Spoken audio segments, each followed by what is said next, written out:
Subscribe to our YouTube channel. Press the bell icon to get the latest updates. आप सब सचमुच मेरी बहनें हैं। मेरी शादी एक पंजाबी परिवार में हुई है और मुझे बहुत गर्व है कि मेरे बच्चों में पंजाबी खून है।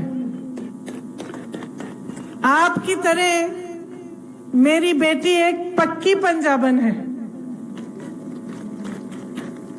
और शेरनी जैसा दिल है उसका। मैंने आपकी परंपरा, आपकी पंजाबियत के बारे में अपने पंजाबी परिवार से सीखा, अपने पति के परिवार से सीखा। मैंने सीखा कि सेवा क्या होती है।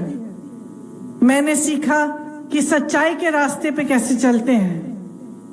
मैंने सीखा कि मेहनत की कमाई कैसे होती है। और ये सब आप ही की पंजाबियत है। यही है पंजाबियत, सच, सेवा, मेहनत और खुददारी। ये सब मैं एक पंजाबी परिवार में रहकर मैंने देखा और मैंने सीखा है। इसीलिए आज आपके सामने एक बहन की तरह कुछ बातें करना चाहती। देखिए, मेरी तरह आपके पास भी 20-21 साल की बेटियां होंगी। अब बेटी से कोई शादी करने आता है या कोई हाथ मांगने आता है तो सबसे पहले माँ क्या सोचती है? क्या सोचती है? लड़का अच्छा दिखता है, ठीक है, लेकिन सबसे पहले तो हम लड़के की नियत देखते हैं। सच है कि नहीं है? नियत खोटी है, नियत ठीक नहीं है तो कभी कराएंगे अपनी बेटी से। सही बात है कि नहीं है? तो हम पहचान लेते हैं कि किसकी नियत क्या है। ये मेरे ख्याल से माओ की खासियत है। एकदम हम देख लेते हैं कि अच्छा है, लड़का है, ठीक है या नहीं है, एकदम पता चल जाता है। सही बात है कि नहीं? इसी तरह से राजनीति में भी नियत पहचानने की बहुत ज्यादा जरूरत होती है।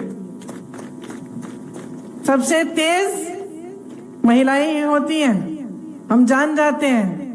तो जो आपके सामने मंच पे बैठा है, एकदम से आप जान जाओगे कि किसकी नियत सही है, किसकी नियत सही नहीं है कि नहीं? तो जो राजनीति आपके प्रदेश में चल रही है उसकी नियत को पहचानिए। सीधी सी बात मैं आपसे कहना चाहती हूँ। यह सच है, 5 साल हमारी सरकार चली और 5 सालों के लिए काम भी हुआ, लेकिन कहीं पे बीच में पता चला कि सरकार की नियत बदल रही है। सरकार पंजाबियत की बात नहीं कर रही है। खुद हमें अपनी सरकार के बारे में एहसास हुआ कि कुछ ठीक नहीं है। वो हमने बदला। क्यों बदला? क्योंकि हम जानते हैं कि पंजाबियों के लिए पंजाबियत से बढ़कर कुछ नहीं है। अगर हमारी सरकार किसी और के कहने पे चल रही थी, पंजाब से बाहर किसी भाजपा की सरकार के कहने पे चल रही थी, उसके साथ कुछ साठ-गांठ थी, तो उसे बदलना बहुत ही ज्यादा जरूरी था। तो हमने बदला।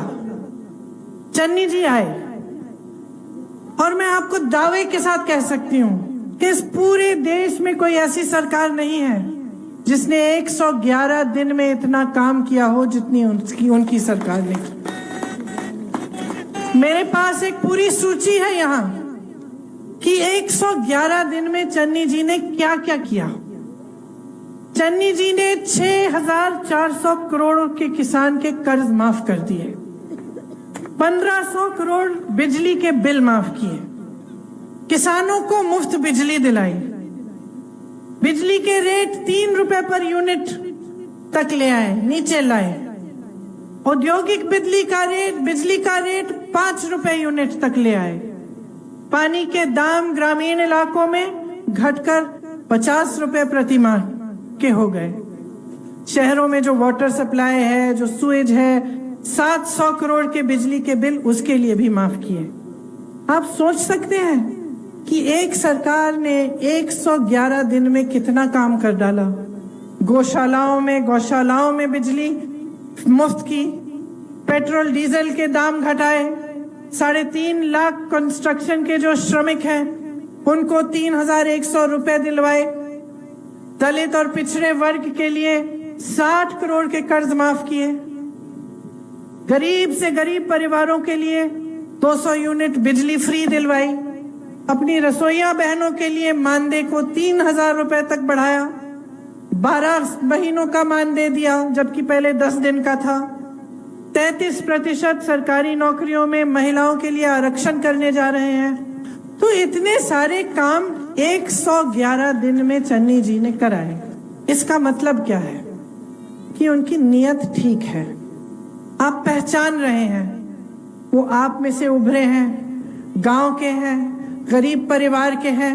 वो आपकी सारी बातें अच्छी तरह से समझते हैं और सबसे बड़ी बात वो ये समझते हैं कि पंजाबियों ने कभी किसी के सामने सर नहीं झुकाया, कभी नहीं झुकाया।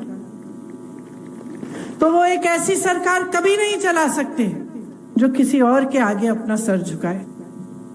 अब आप देखिए कि आपके सामने आम आदमी पार्टी वाले आए हैं। यहां से उनके एक बड़े नेता भी चुनाव लड़ रहे हैं। आपके सामने आकर बड़ी बड़ी घोषणाएं होती हैं।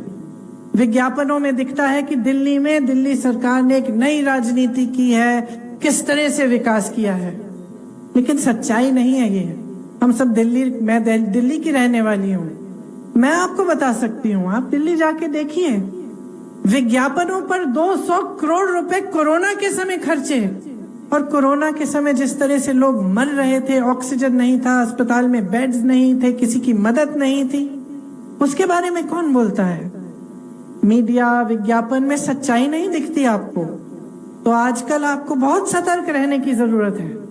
आपके सामने क्या क्या कहते हैं, लेकिन सच्चाई ये है कि जब आपका किसान का आंदोलन हुआ, उसके बाद उसके समय भाजपा की जो सरकारें हैं उन्होंने तो कानून लागू कर लिया, लेकिन भाजपा के अतिरिक्त सिर्फ एक सरकार ने सबसे पहले उन कानूनों को स्वीकार किया। वो थी आम आदमी की दिल्ली की सरकार। तो सच्चाई कुछ और है और आपको बताया कुछ और जाता है। ये सरकार दिल्ली में प्रधानमंत्री श्री नरेंद्र मोदी जी और अमित शाह जी के सामने झुकती रहती है। इनकी स्थिति ये बन गई है कि एक फाइल नहीं पास करते। भाजपा की सरकार ने एक बिल लागू की, उससे मुख्यमंत्री जी के एक भी कोई भी शक्ति नहीं रही कि वो कुछ भी निर्णय अपने आप ले पाए। आज ये स्थिति है वहां की सरकार की। आपको बताया जाता है कि दिल्ली में जो सरकारी पाठशालाएं हैं, भगवान जाने कितने अच्छे हो गए हैं, लेकिन सच्चाई है कि बाहर से लिपापोती कर दी है, अंदर से ज्यादा कुछ बदला नहीं है। तो आप सच्चाई को समझिए। आपने इतना आंदोलन किया, आपके भाई बहन, आप सब किसानों के लिए आप लड़े, आप अपने लिए लड़े, अपने अधिकारों के लिए लड़े। 1 साल के लिए आप दिल्ली के बॉर्डर पे बैठे रहे। कोई आया आपके पास आपकी सुनवाई करने के लिए? किसी ने आपकी मदद की? किसी ने नहीं की। 6 किसानों को जीप के नीचे मंत्री के बेटे ने कुचल डाला। कौन लड़ा आपके लिए? क्या ये लोग आए थे वहां? नहीं आए। आप खुद अपनी लड़ाई लड़ रहे थे। इनकी नीयत ठीक नहीं है। ये बात बहुत सीधी सीधी है। ये यहाँ पे सरकार बनाना चाहते हैं, पंजाब के लिए नहीं, आपको आगे बढ़ाने के लिए नहीं। ये इसलिए सरकार बनाना चाहते हैं क्योंकि इनकी राजनीति आगे बढ़े, ताकि ये कह पाए कि हमारा एक और प्रदेश हो गया और हम अपनी राजनीति को आगे बढ़ाएंगे। आपकी भलाई इनके हृदय में नहीं है, इनके दिल में आपकी पूंछ नहीं है, आपके लिए कुछ नहीं, इनका दिल आपके लिए नहीं धड़कता।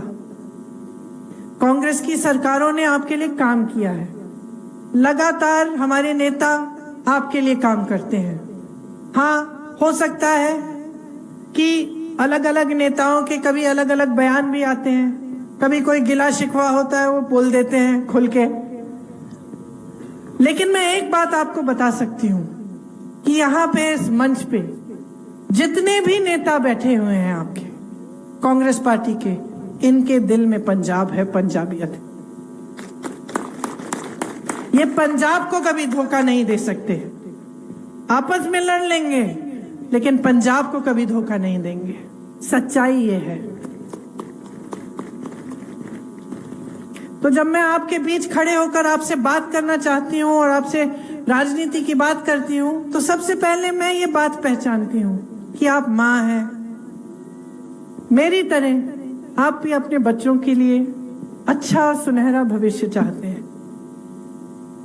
आपने जो संघर्ष किए, आप नहीं चाहती कि आपकी बेटी वही संघर्ष करे। आप चाहते हैं कि वो शिक्षित बने, अपने पैरों पे खड़े हो, अपने परिवार की सुरक्षा करे, अपने परिवार के लिए काम करे, कमाई करे।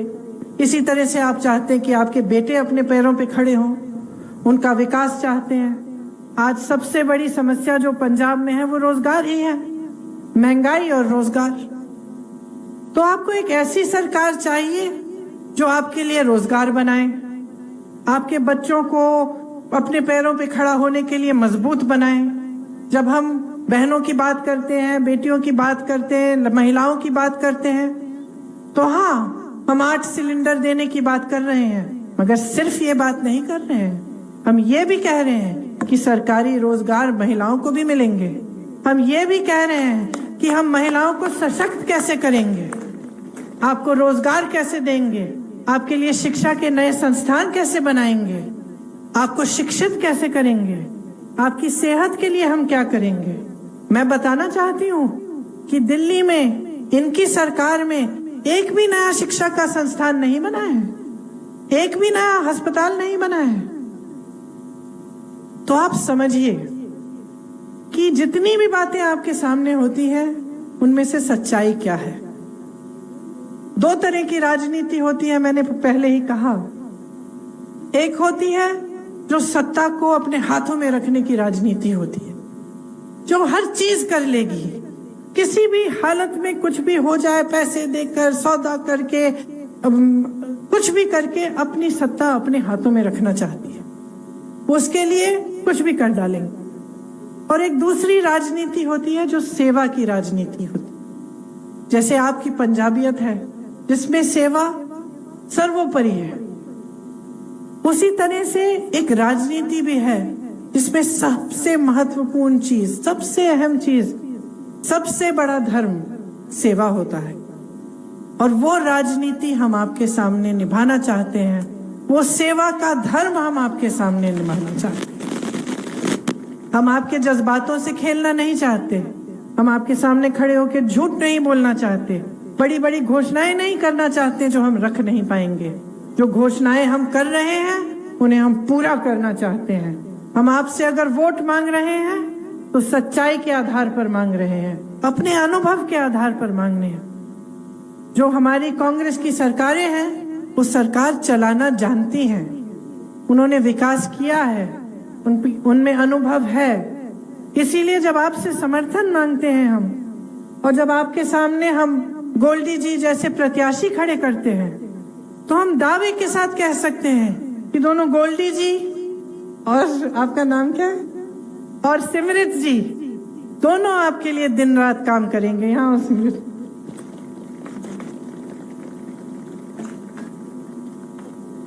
मुझे पता चल रहा है इनको देखकर कितनी जोर से आपसे बात करती हैं, कितने प्यार से आपसे बात करती हैं कि ये हमेशा आपके लिए काम करेंगी। पता चल रहा है मुझे, और मैं जानती हूँ कि आप सब पहचान रहे हैं। तो मैं कहना चाहती हूँ कि सबसे ज्यादा विवेक आप ही में है, और मैं कहती हूँ कि महिला में पुरुष से ज्यादा विवेक है। सारे संकटों का सामना आप करती हैं, मैं जानती हूँ सबसे ज्यादा संघर्ष आपका है। घर को संभालती हैं, खेतों में काम करती हैं, सब जितने भी परिवार के सदस्य हैं उनको समझना, उनको प्यार से रखना, उनकी परवरिश करना, उनकी देखभाल करना, ये सब काम आप करती हैं। इनके जैसे जब आपके पति आगे बढ़ते हैं तो आप उनको भी मजबूती से मदद करते हैं। जब आपको आगे बढ़ना पड़ता है तो आप खुद निडर होके आगे आती हैं। तो आप में बहुत विवेक है। सिर्फ मैं आपसे एक बात कहना चाहती हूँ कि इस विवेक का इस्तेमाल करिए। जो आप वोट डालने जा रही हैं ना, कि आपके भविष्य का वोट है, आपके बच्चों के भविष्य का वोट है। इसमें कौन सा राजनीतिक दल है, ये है, वो जरूरी नहीं है। जरूरी ये है कि आपके बच्चों का भविष्य किस तरह से बनेगा। और जब आप उसके बारे में सोचेंगे तो आपको पता चलेगा कि एक सच्चाई की जो राजनीति है वही आपके बच्चों के भविष्य को मजबूत बनाएगी, क्योंकि वही राजनीति आपके लिए पूरी तरह से काम करेगी, आपकी सेवा करेगी। इसीलिए जब आप सब पार्टियों को देखेंगे तो सिर्फ और सिर्फ आपके मन में कांग्रेस आएगी, क्योंकि आप जानते हैं कि कांग्रेस के नेताओं ने इस देश के लिए अपना खून बहाया है। आप जानते हैं कि कांग्रेस के नेता दिन रात आपके लिए काम करेंगे। तो यहाँ एक नई सरकार आएगी, एक नई राजनीति आएगी, तो वो सिर्फ और सिर्फ कांग्रेस में से उभर के आएगी। जो आपको कहता है कि बाहर से, दिल्ली से कोई नई सरकार यहाँ आएगी, वो सही नहीं कह रहे हैं। आप अपना मन बना लीजिए, यहाँ सरकार कांग्रेस की बनाइए, ताकि जितनी भी अच्छी अच्छी योजनाएं हैं आपके लिए रोजगार, आपके लिए, आपको मजबूत बनाने की योजनाएं, आपकी सशक्तिकरण की योजनाएं, आपकी भलाई के लिए, शिक्षा के लिए, सेहत के लिए, उन सब को बनाने के लिए और सबको अच्छी तरह से लागू करने के लिए हमें एक मौका दीजिए। यही मैं पूछने आई थी और कहने आई थी आपसे कि ये चुनाव आपका चुनाव है, आपके भविष्य का चुनाव है, आपकी पंजाबियत का चुनाव है। इसको बचा के रखिए, सुरक्षित रखिए और अपने भविष्य को मजबूत बनाइए। जब आप चन्नी जी को और हमारे अनेक नेताओं को और प्रत्याशियों को अपना वोट देंगे तो आप पंजाब को अपना वोट दे रहे हैं, पंजाब को आगे बढ़ा रहे हैं। आप सबको बहुत बहुत धन्यवाद। आपने बहुत ध्यान से मेरी बातें सुनी। आशा है कि जब आप वोट करने जाएंगे तब भी मेरी बातें आपको याद आएंगी और आप सही निर्णय अपने ही विवेक से लेंगी, ताकि यहाँ पे जो सरकार बने वो आपके लिए काम कर पाए। आप सबको बहुत बहुत धन्यवाद। जय हिंद।